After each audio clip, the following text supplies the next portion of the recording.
Olá, seja muito bem-vindo ao podcast A Tribuna no Enem. Eu sou a Ana Carolina Carnelli, repórter multimídia da Rede Tribuna. E aqui você vai acompanhar uma série de entrevistas com professores que vão te ajudar a se preparar nesta reta final para o Enem 2025. Além disso, todas as terças e quintas, o jornal A Tribuna publica simulados com questões de anos anteriores que vão te ajudar a se preparar para o Enem.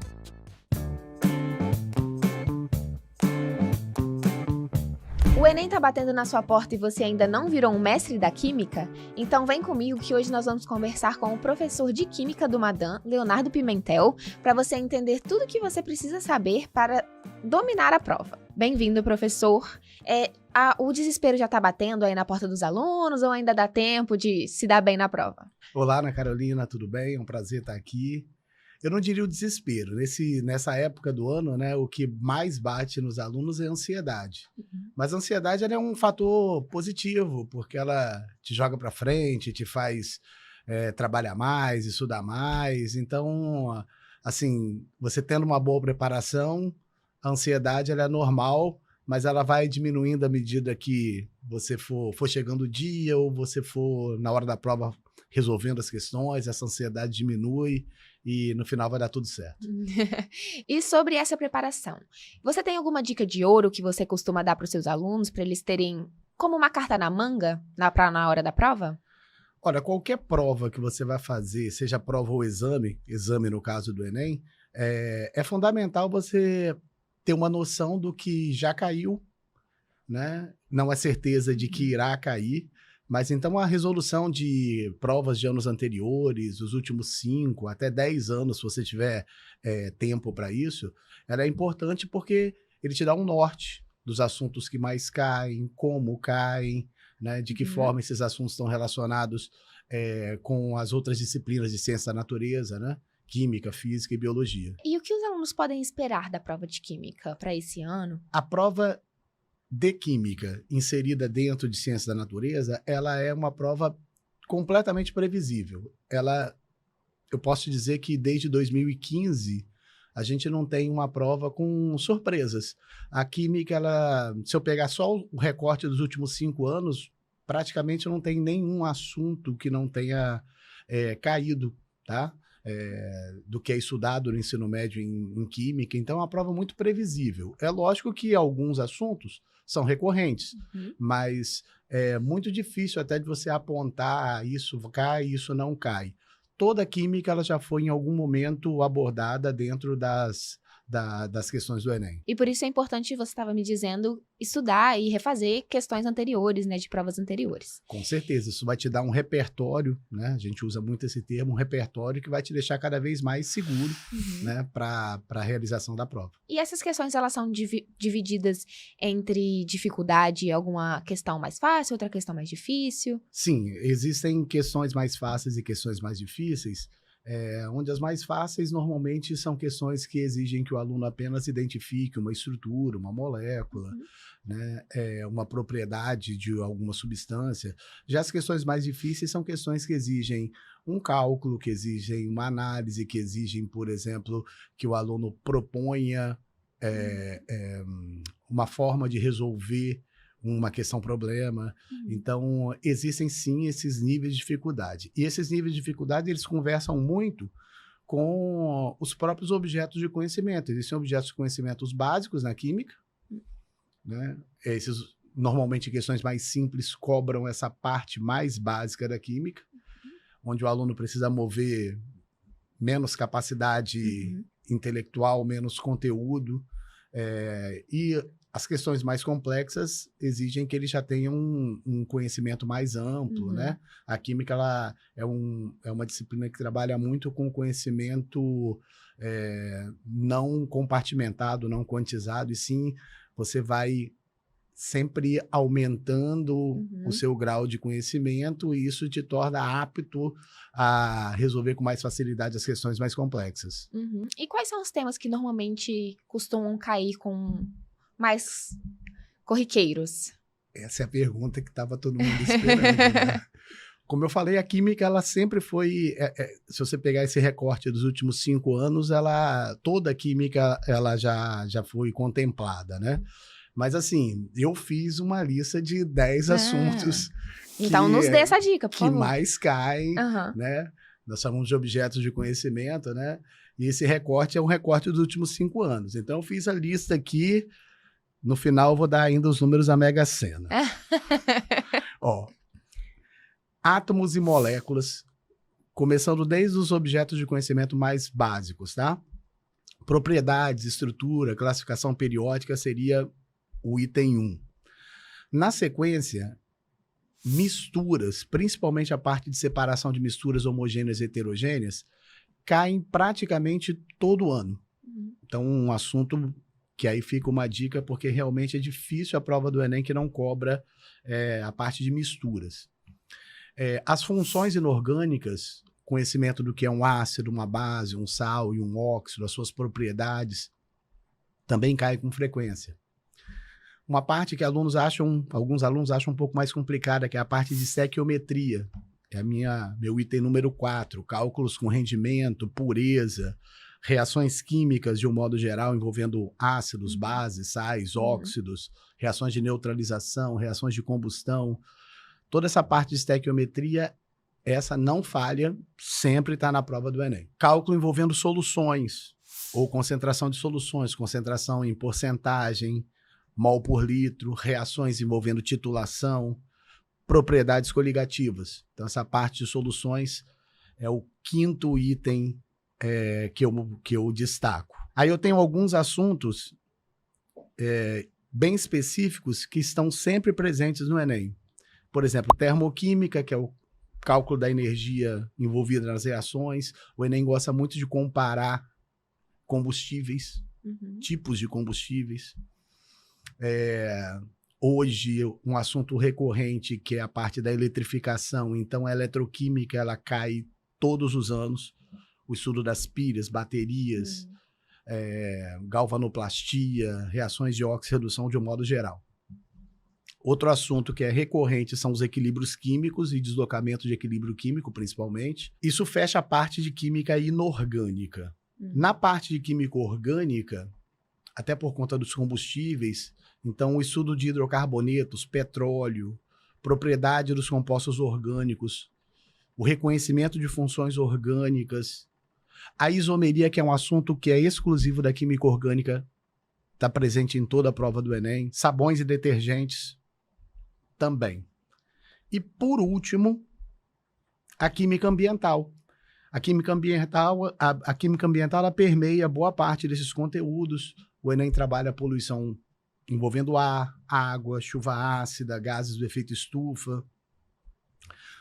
É comum a gente encontrar princípios da química verde, que são reações que exigem menos reagentes, que usam produtos biodegradáveis, produzem substâncias que não agridem o meio ambiente, e questões envolvendo, né, os 3 R's, que é reduzir, reutilizar, reciclar. Eu ainda trago um destaque. Esse ano faz 80 anos da bomba de Hiroshima e Nagasaki. O Enem gosta muito dessas efemérides, então radioatividade pode ser um assunto que caia envolvendo esse contexto histórico, né, da Segunda Guerra Mundial. E, por último, mas que está dentro dessa parte de química ambiental, a questão dos polímeros. Polímeros biodegradáveis, não biodegradáveis. De certa forma, eu falei da química toda. Mas, assim, é um recorte desses últimos 5 anos de tudo que já caiu no Enem. E você falou de todos esses 10 tópicos que provavelmente vão cair. Existe algum bicho de 7 cabeças, assim, dentro desses, que os alunos normalmente têm mais dificuldade, que é importante dar uma revisada a mais nessa reta final? Eu não diria que existe um bicho de 7 cabeças. O que eu disse, o que eu penso é aquilo que a gente falou no início, né? A química, como ela é uma ciência que exige um conhecimento progressivo, quanto mais domínio você tem dos conceitos básicos, mais fácil é resolver as questões mais complexas. Mas, de um modo geral, alunos têm dificuldades em estequiometria, que é uma parte que envolve cálculos, né? Titulação, e um pouco de dificuldade também em reações orgânicas, porque são muitas as reações orgânicas. Então, o aluno ele tem muita coisa para estudar, né? O conteúdo ele é imenso. Então, acho que são não os bichos de sete cabeças, mas o que mais preocupa a maior parte dos alunos. E que é importante revisar pouco mais. É importante até porque são assuntos que estão sempre presentes. A estequiometria, os cálculos. Das 15 questões, normalmente você tem 2 cálculos. 1 a 2 cálculos, né? Um deles é um cálculo envolvendo reações químicas, o outro um cálculo provavelmente envolvendo soluções, né? E alguma reação orgânica, né? Às vezes, essas reações orgânicas elas são um pouco mais complicadas, e aí, como são muitas, os alunos às vezes se sentem um pouco inseguros, mas é a questão do treino. Né? Quanto mais você treina, mais seguro você vai estar para fazer a prova. Eu sempre falo para os nossos alunos, isso é uma constante no Enem, que o enunciado das questões, ele dialoga com a resposta. Isso é muito, muito importante. Até pela própria construção das questões do Enem. Existe uma metodologia para se construir um item, que a gente fala, que é uma questão do Enem. E nessa metodologia, o texto ele tem que conversar com a resolução da questão. Então, uma boa leitura, né, estar descansado no dia da prova, né, ela é fundamental para a resolução das questões. É comum você ter questões onde você olha assim, parece que tem 2 respostas certas, mas é só uma que dialoga com o que foi realmente perguntado. Sim. Nessa parte, inclusive, o Enem torna tudo muito interdisciplinar, porque se você não tiver uma boa leitura e interpretação, né, se você não tiver capacidade de avaliar os dados que são fornecidos, você vai ter mais dificuldade na resolução, principalmente das questões mais complexas. Essa questão interdisciplinar, como que a prova de química ela conversa com as outras matérias dentro do caderno de ciência da natureza? Na minha avaliação, ela poderia ser mais interdisciplinar do que ela é. Né? Hoje, quem busca muito a interdisciplinaridade é a FUVEST, ela tem tentado isso, e o Enem, de certa forma, tem conseguido fazer isso em algumas questões. Já foi muito menos. De 2015 para cá, era comum a gente pegar a prova de ciência da natureza e identificar 15 questões de química, 15 questões de biologia, 15 questões de física. Né? Bem separadas. Ao longo desses dos últimos 10 anos, a gente tem visto mais questões interdisciplinares. Por exemplo, uma questão de pilha química com um circuito elétrico de física, né? Uma questão de polímeros naturais e biologia, falando de amido, falando de celulose. Então, existem mais questões interdisciplinares. O ideal é que sejam mais ainda. Né? E existem aqueles temas transversais que conversam com essas disciplinas. Por exemplo, quando eu falo, uma questão fala de poluição, de certa forma ela está trabalhando biologia, ela está trabalhando química, né? Quando fala de energia, ela está conversando com física, calor, a química na reação. Então, você tem essa interdisciplinaridade e ela é muito importante porque ela ajuda também a contextualizar e a trazer o conhecimento para o cotidiano do aluno, que é o objetivo desse exame. Exato. O Enem costuma trazer muitos temas atuais, né? Você tem alguma aposta para esse ano de algum tema além? Além da radioatividade, exatamente. Né? Olha, o tema específico para mim, acho que a efeméride importante é o fim da Segunda Guerra Mundial, os 80 anos da bomba de Hiroshima e Nagasaki. Mas você sempre vai ter, como eu falei, essas questões, esses temas que eu elenquei, são sempre temas que aparecem em prova. E o que acontece atualmente? Eu acho que a questão de energia deve estar muito presente na prova. A gente tem hoje essa questão da eletrificação, carros, energia solar. Então, isso já apareceu ano passado em outros vestibulares. Então, questões envolvendo energia energia sustentável, pode ser uma boa aposta de tema de questão. Tema, porque o assunto é o assunto que está ali, ele estudou ao longo do ano, né, no seu material didático, na sala de aula, né? A questão toda é o tema. Uhum. Um aluno que tem uma dificuldade maior na matéria de química, é possível que ele faça essa prova com tranquilidade, com domínio, ou existe uma dificuldade a mais? Sinceramente, não vai conseguir. A prova do segundo dia, ela é uma prova muito conteudista. Uhum. Então, é muito difícil só com os conhecimentos gerais da pessoa, do cotidiano, ele chegar nas respostas corretas dessas questões. Isso acontecia bem lá no início do Enem, no final dos anos 90, né, 99, o primeiro Enem, início dos anos 2000. De 2015 para cá, o Enem sempre exigiu bastante conhecimento teórico, inserido dentro de um contexto, de uma situação problema, de uma situação prática, mas sem o conhecimento é muito difícil do aluno ir bem numa prova, não de química, de ciências da natureza de um modo geral. Tanto as de química, física e de biologia, elas exigem conhecimento específico, aplicado dentro de um tema, dentro de um assunto, mas você não consegue fazer essa prova assim, eu vou bem só com o que eu conheço de situações do cotidiano. Uhum. Muito difícil. Então, para essa reta final, qual que é o necessário para o aluno se dar bem na prova? O que ele deve fazer? Tentar se manter calmo, né? Eu sei que isso não é fácil, a gente tenta trabalhar isso com os nossos alunos e treinar. Nessa reta final agora, a gente não trabalha mais conteúdo. Todo o conteúdo ele já foi aplicado.